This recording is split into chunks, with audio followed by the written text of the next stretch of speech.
পরবর্তী অবস্থান যদি এটা হয় তাহলে এদিকে কর্ণফুলী নদী আগামী 10 বছরের ভিতর একটি খালে পরিণত হবে, এটাই বাস্তবতা।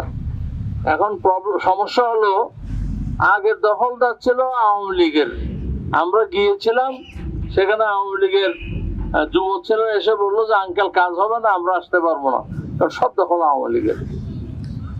এর আগে এখানে একটা সভা হয়েছিল, সেখানে আমি বলেছিলাম, বিএনপির নেতারা উপস্থিত ছিলেন, যে এখন তো আপনারা ক্ষমতায় আছেন, সভা করার দরকার কি, দাও কুড়াও ক্ষমতা নিয়ে ওটা দখল করে ফেলেন না, দখল করে গভর্নমেন্টকে বুঝিয়ে দেন। তাদের বক্তব্য ছিল বদ্দা ইবে এখন বিএনপি দখল করছে।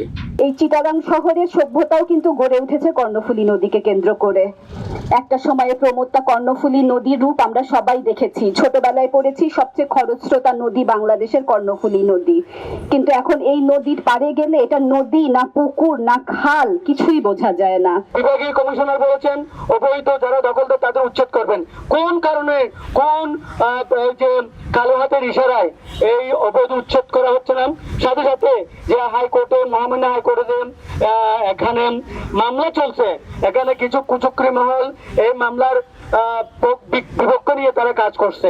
সরকার ক্ষমতা নিয়ে ঘোষণা করেছিল দেশের সকল নদী এবং খাল রক্ষা করা হবে, খনন করা হবে। সে আশায় আমরা বুক বেঁধেছিলাম।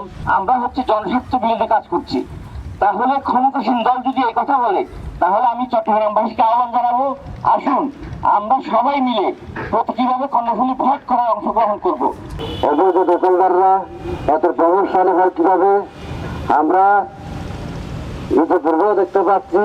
অবৈধ দখলদাররা আগেও যেরকম নদী করছে, দূষিত করতেছে, বর্তমানে এই বহাতরে হতে আপনাদের মাধ্যমে, আপনাদের মিডিয়ার মাধ্যমে সবাইকে জানাতে চাচ্ছি যে আমাদের এই গাছটা যারা আপনার শেষ কোম্পানি প্রভাবশালী মহল উচ্ছেদ করে আমাদেরকে উচ্ছেদ করে আজকে দেখেন পানির সংকট।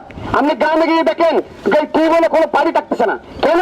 যে যারা এই বুর্জুয়ারা গ্রামের মধ্যে ঢুকে যারা অনিয়ন্ত্রিত ভাবে পানি তুলে ফেলছে, এইসব সমগ্র কোন বিষয় তারা ভাবছে না।